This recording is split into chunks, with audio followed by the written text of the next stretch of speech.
Bom, hoje nós vamos dar continuidade a esse tema, caminhando com Deus em meio à dor e ao sofrimento, aos que sofrem. E tem sido para mim uma descoberta significativa conversar sobre isso. Como nós já falamos com vocês, o tema sofrimento é muito comum a todos nós. Todos nós ou estamos sofrendo, ou passamos, ou já passamos, ou iremos enfrentar algum nível de sofrimento. O sofrimento é comum a todos nós, a toda cultura e a toda e qualquer religião que se preze, trata sobre esse assunto, o sofrimento. E nós estamos assim com esse desafio de a gente conversar, da gente refletir, da gente olhar na palavra de Deus, o que é que isso tem a ver conosco, responder a esses questionamentos que por acaso possam estar no nosso coração, a partir de uma perspectiva bíblica, a partir daquilo que Deus tem para mim e para a sua vida. Amém, irmãos? Então nós vamos continuar nesse desafio, e eu peço que você tente estar atento àquilo que o Senhor vai te falar em nome de Jesus. Há pouco tempo atrás, um filme fez muito sucesso. Há alguns anos atrás, o livro já havia feito muito sucesso. Eu estou falando do filme e do livro A Cabana, né, que é uma obra que fala essencialmente sobre o sofrimento. O drama desse filme e desse livro gira em torno de um pai que perde uma filha e tem a sua vida virada de cabeça para baixo por conta disso. E a grande pergunta por trás do filme e do livro é: onde estava Deus quando tudo isso, quando todo aquele mal, quando todo aquele sofrimento aconteceu? E essa pergunta é muito interessante, porque caso você tenha vivido algum momento de profunda tristeza na sua vida, alguma perda inesperada, algum sofrimento, algum abuso emocional, físico, caso você tenha sido traído por alguém que você não esperava e você perdeu o seu emprego, ou perdeu dinheiro, ou perdeu recursos, talvez em algum momento da sua vida, em alguma dificuldade grande, você tenha se perguntado isso: Deus, aonde o Senhor está? Onde está Deus diante daquilo que foge ao nosso controle e nos faz sofrer? Talvez você tenha pensado em algum momento na sua vida a respeito dessa pergunta. E quando nós levantamos essa pergunta, onde estava Deus, existe aquele mesmo dilema que nós falamos no domingo passado. Aquele dilema fica presente na nossa mente. Que dilema é esse? Ou Deus é totalmente bom, mas não é todo-poderoso, ou Ele é todo-poderoso, mas não é totalmente bom.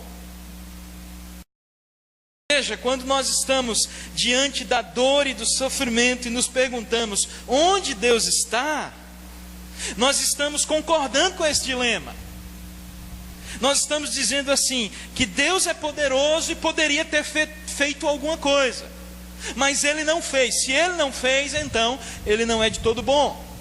Ou nós estamos concordando com o seguinte: não, Deus é bom, e Ele viu o meu sofrimento, chorou comigo, mas Ele não é de todo poderoso, por isso Ele não pôde fazer nada. Os irmãos entendem o risco e aquilo que está por trás dessa pergunta: onde está Deus? O pressuposto desse argumento é que é o problema. A base desse dilema parte da ideia que Deus é a fonte da dor e do sofrimento. E se existe dor e sofrimento na minha vida, é porque Deus está produzindo isso. E esse pressuposto não é verdadeiro. Esse pressuposto não é de todo verdadeiro. Em Gênesis 1 e 2, se você já leu, e eu tenho certeza que sim, nós temos ali o relato sobre a origem de tudo. E veja, Gênesis não é um texto que se propõe a ser um texto científico sobre a criação do mundo. Não é essa a intenção do autor, é mostrar para nós um tratado de ciência. Não é isso. O autor de Gênesis tem como intenção mostrar que tudo que existe veio a existir porque nós temos um Deus pessoal e intencional. E tudo que existe vem dele. Essa é a base da lógica do livro de Gênesis. E nessa parte da Bíblia, no fim desses capítulos, nós temos uma expressão que conduz toda a criação. A Bíblia nos diz assim: viu Deus que tudo era bom. Lembra disso? Quando Deus termina de criar todas as coisas, ou como qualquer coisa que é criada, uma premissa acompanha a criação. Viu Deus que tudo isso era bom. E o que é que significa essa simples expressão? Significa equilíbrio. Significa que todas as coisas estavam no lugar certo. Tudo que foi criado vivia em equilíbrio e em harmonia. E no processo da criação, quando Deus cria cerca de 6.000 tipos de árvores diferentes, para que o ser humano pudesse usufruir da sombra, dos seus frutos, nesse universo de 60.000 árvores, Deus diz assim: olha, uma árvore vai ser o símbolo da minha e da sua relação com Ele. Uma árvore seria o símbolo da relação entre Deus e os nossos primeiros pais. E Deus disse assim: olha, essa árvore, essa única árvore, vai ser a declaração de qual é o nível do relacionamento de vocês comigo. Essa única árvore, dentre as 60.000 espécies que existem nesse jardim, essa única árvore, vocês não vão comer do fruto dela. Vocês não vão comer desse fruto. Deus disse: se vocês desejam continuar uma relação de intimidade comigo, o Deus criador de vocês, vocês não devem comer esse fruto. Se vocês comerem desse fruto, vocês estarão dizendo para mim: olha, Deus, nós não precisamos de você. Nós não precisamos desse relacionamento. Nós não queremos a sua intervenção na nossa vida. Deus disse: se vocês comerem desse fruto, vocês estarão dizendo: Deus, nós não queremos estar debaixo da tua graça, nós não queremos estar debaixo do teu amor, nós não queremos estar debaixo da sua sabedoria. E você sabe o que aconteceu? Os nossos primeiros pais não seguiram a orientação de Deus, e eles comeram daquela única árvore que representava um acordo entre eles e Deus. Os irmãos entendem isso? Os irmãos lembram disso?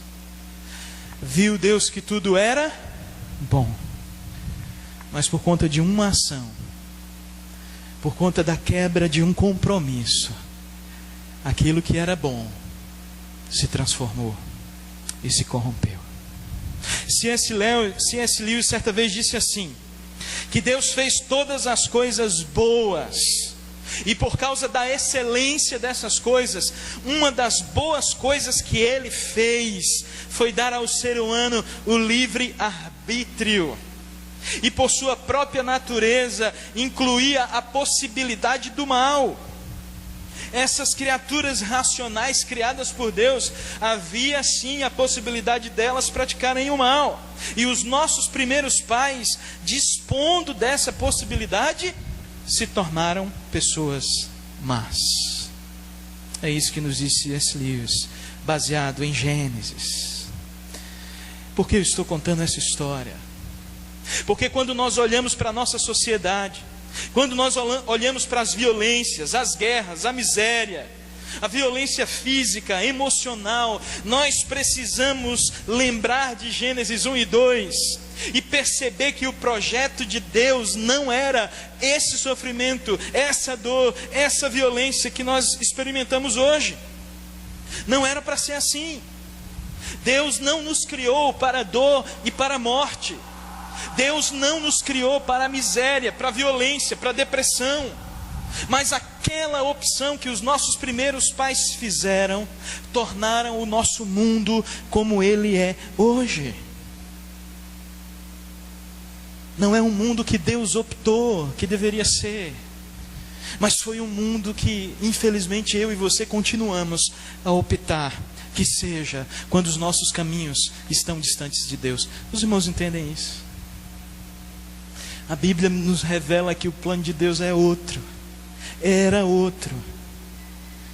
Mas pelas escolhas erradas que os nossos primeiros pais fizeram, o mundo entra em toda essa influência do mal. E quando nós vemos o jornal, quando nós assistimos o jornal, vemos notícias sobre sofrimento em tantos níveis, ao invés de nos perguntarmos aonde está Deus, nós possamos afirmar: não era para ser assim. E eu estava preparando essa mensagem quando veio aquela notícia do terremoto no México.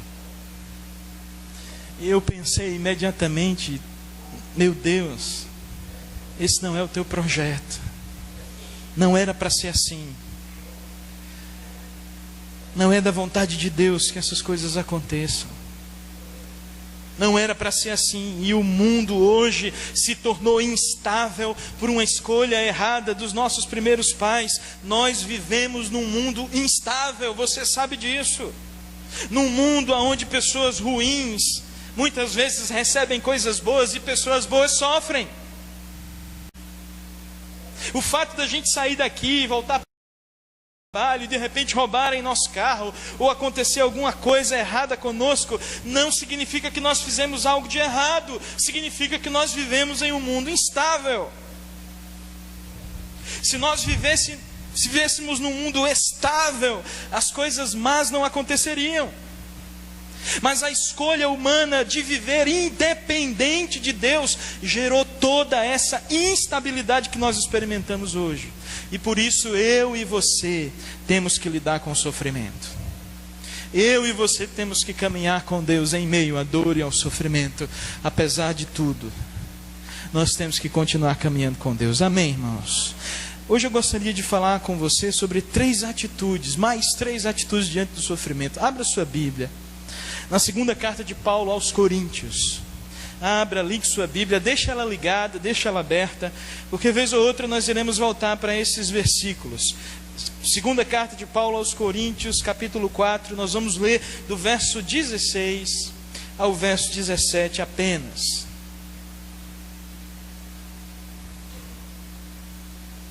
Até o verso 18, desculpa. 2 Coríntios, capítulo 4, do verso 16, a partir desse verso. Diz assim a palavra do Senhor: por isso não desanimamos, embora exteriormente estejamos a desgastar-nos, interiormente nós estamos sendo renovados dia após dia. Porque o nosso sofrimento leve e momentâneo estão produzindo para nós uma glória eterna que pesa mais do que todos eles. Assim nós fixamos os olhos não naquilo que se vê, mas no que não se vê. Pois o que se vê é transitório, mas o que se não vê é eterno. Amém? Eu quero mais 20 minutos do seu tempo. Você está comigo? Amém. Você sabe quem é o apóstolo Paulo? Você sabe quem é que está escrevendo essa carta?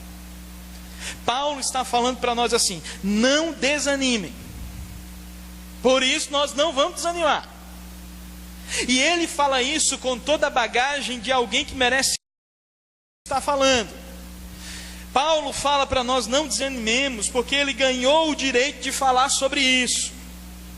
Hoje em dia a gente vê vídeo de um monte de gente nas redes sociais, no YouTube, no Facebook. Pessoas que sabem tudo sobre tudo.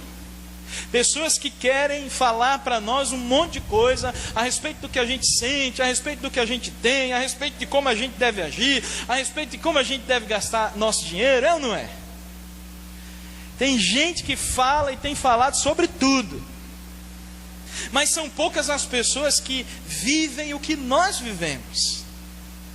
São poucas as pessoas, às vezes, que falam diretamente ao nosso coração, porque experimentaram as nossas inseguranças, experimentaram as nossas instabilidades.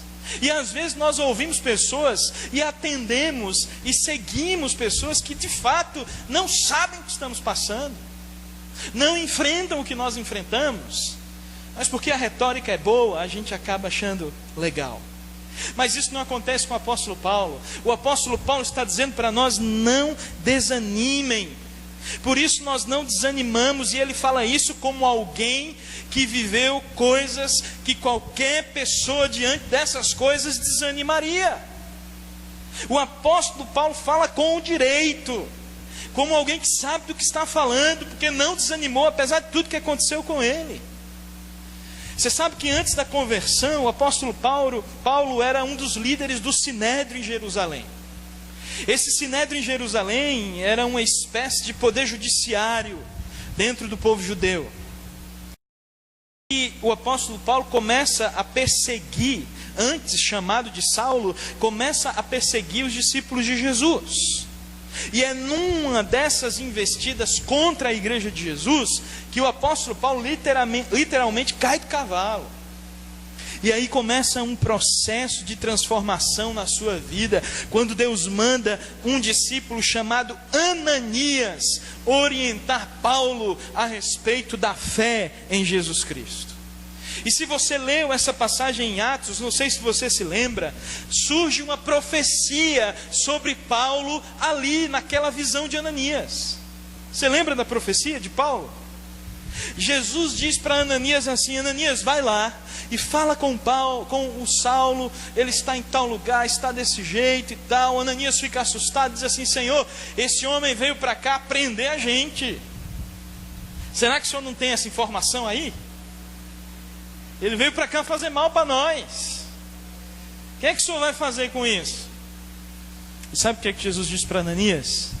Jesus diz assim: Ananias, vai, porque eu é que sei o que esse homem vai sofrer por causa do meu nome. Eu é que sei o que esse homem vai sofrer por causa do meu nome. A primeira boa notícia que Paulo recebe quando ele se converte é: meu amigo Paulo, você vai sofrer por causa do nome de Jesus.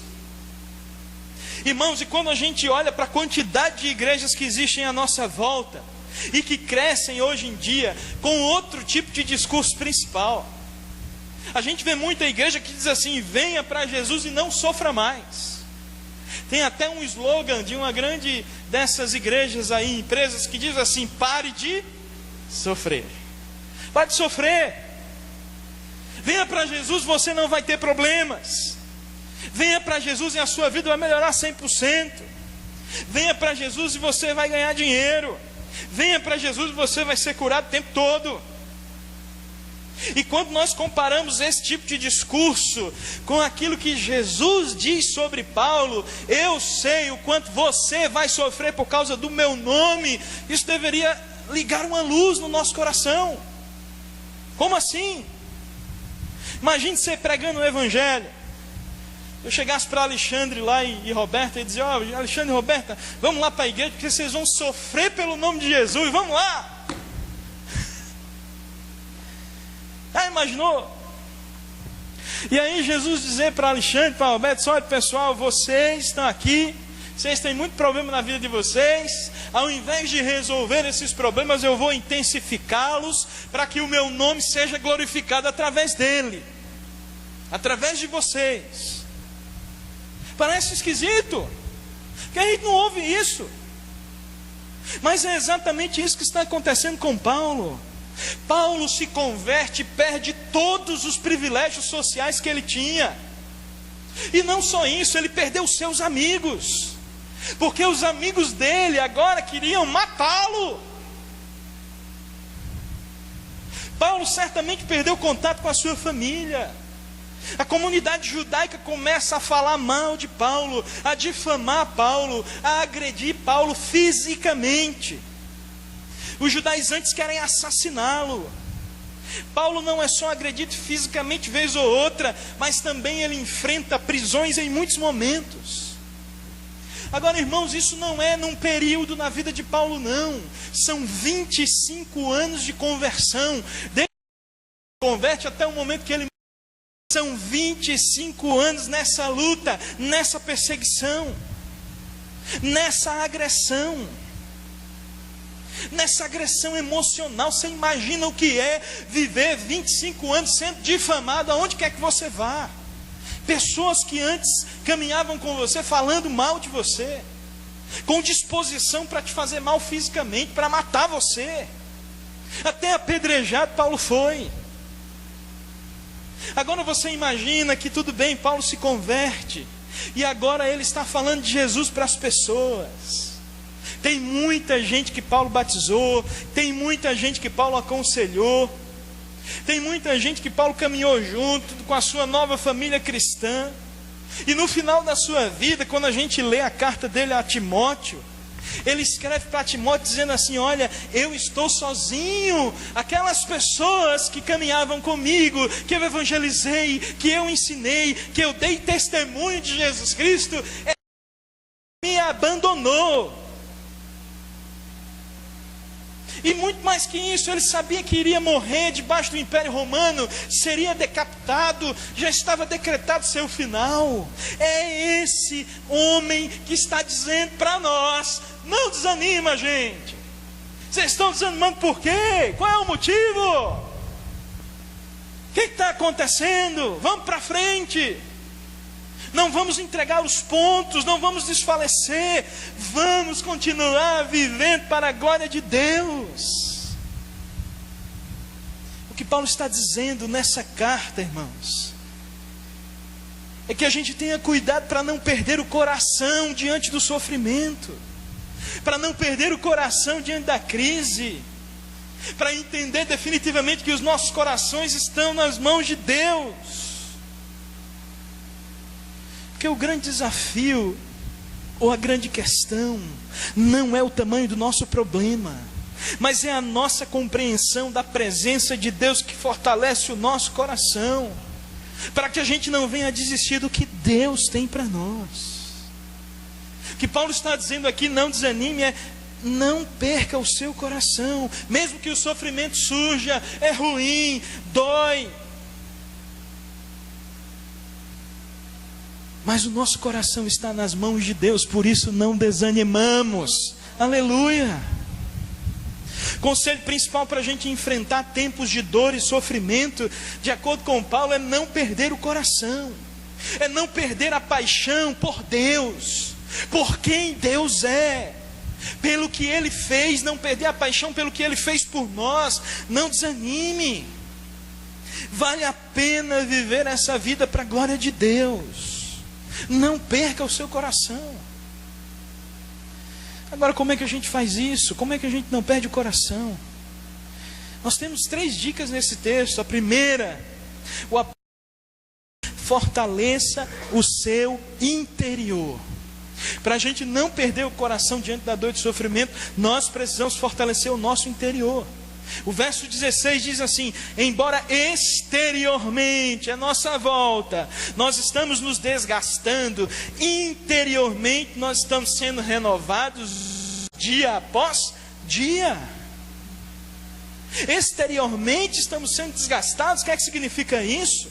Exteriormente eu posso ter problemas no trabalho, exteriormente eu posso ter problemas com os meus filhos, exteriormente eu posso estar lidando com problemas conjugais, exteriormente eu posso estar passando por problemas financeiros, exteriormente eu posso estar desempregado, mas a questão não é o que está acontecendo fora de mim, mas é o que está acontecendo dentro de mim. A questão é a nossa capacidade de perceber que mesmo que as coisas estejam ruins fora de nós, dentro de nós, a nossa fé, a presença de Deus, o cuidado do Senhor, as promessas que Ele tem se renovam dia após dia.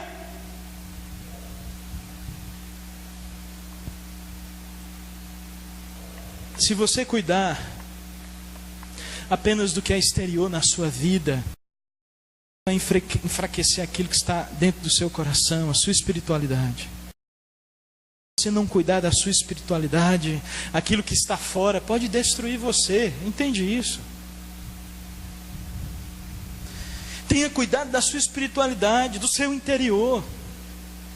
para aquilo que acontece fora de você, não destrua o que está dentro de você.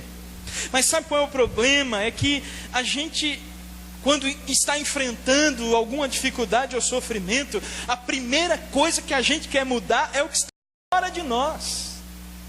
Os primeiros questionamentos que a gente faz, a primeira oração nossa é para aquilo que está fora de nós se conserte.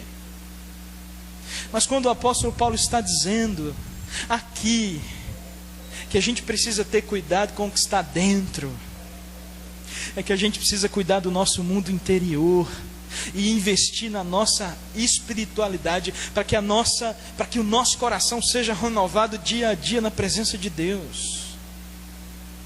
O que o apóstolo Paulo está dizendo aqui é que nós precisamos ler mais a Bíblia e meditar nela. O que o apóstolo Paulo está dizendo aqui é que a gente precisa orar mais e ouvir mais aquilo que Deus tem para nos falar, para que a nossa alma seja alimentada, e mesmo que o mundo desmorone, irmãos, à nossa volta, o nosso espírito continuará na presença de Deus. Mas às vezes a gente pensa que a gente é tão ocupado, que a gente não tem tempo para ouvir o que Deus tem para nos falar. A gente não tem tempo de meditar na palavra às vezes. A gente não tem tempo de orar às vezes. A nossa vida espiritual não é uma prioridade. Nossa vida espiritual em casa às vezes não é uma prioridade. Paulo diz que se você não quiser perder o coração, quando a dor e o sofrimento vierem, cuide daquilo que está dentro de você, porque o que está fora, Deus irá cuidar em nome de Jesus. Em nome de Jesus. Segunda coisa, para não perder o coração, o apóstolo Paulo nos diz: exercite uma nova consciência. Verso 17: o sofrimento leve e momentâneo começa. E veja que interessante, o que o apóstolo Paulo está chamando de sofrimento leve e momentâneo não é aquela tapada que você dá na rua e que rasga a sua chinela. Não é isso. O que o apóstolo Paulo está chamando de sofrimento leve e momentâneo é um apedrejamento, é uma prisão, é uma ameaça de morte, é uma chicotada, é uma calúnia, é uma difamação. É isso que Paulo está chamando de sofrimento momentâneo e leve. Porque na cabeça do apóstolo Paulo é como se tivesse uma balança. Coloque todos os sofrimentos da sua vida de um lado, o que você sofreu, o que fizeram contra você, o que você ainda vai sofrer, e coloque tudo aquilo que Deus lhe deu e vai lhe dar na eternidade do outro, e veja que isso não tem preço e não tem nada que possa nos afastar da consciência de que isso aqui é muito maior. O que Deus tem preparado para aqueles que o amam, nem olhos viram e nem ouvidos ouviram. É grandioso. É por isso que ao comparar aquilo que acontece com ele, com aquilo que Deus tem para ele, e tem se manifestado, e tem revelado na vida dele, ele pode dizer: isso é bobagem. Vão me matar, que bobagem. Para mim o viver é Cristo. Se eu morrer, glória a Deus, é lucro esse negócio. Não importa se eu estou vivo ou morto, eu vivo para a glória de Deus. É isso que o apóstolo Paulo nos diz. Há algo imensamente maior do que qualquer sofrimento que a gente possa enfrentar. Mas sabe qual é o problema, irmãos? É que a gente está vivendo uma geração de cristãos que não pensam mais na eternidade. Nós estamos vendo uma geração de crentes que não estão mais com anseio pela presença eterna de Deus. A gente não fala mais sobre a eternidade. Nós vivemos uma geração de cristãos em que o anseio maior é que Deus nos abençoe para que a gente tenha sucesso profissional. Nós vivemos uma geração de cristãos em que o anseio maior é que Deus abençoe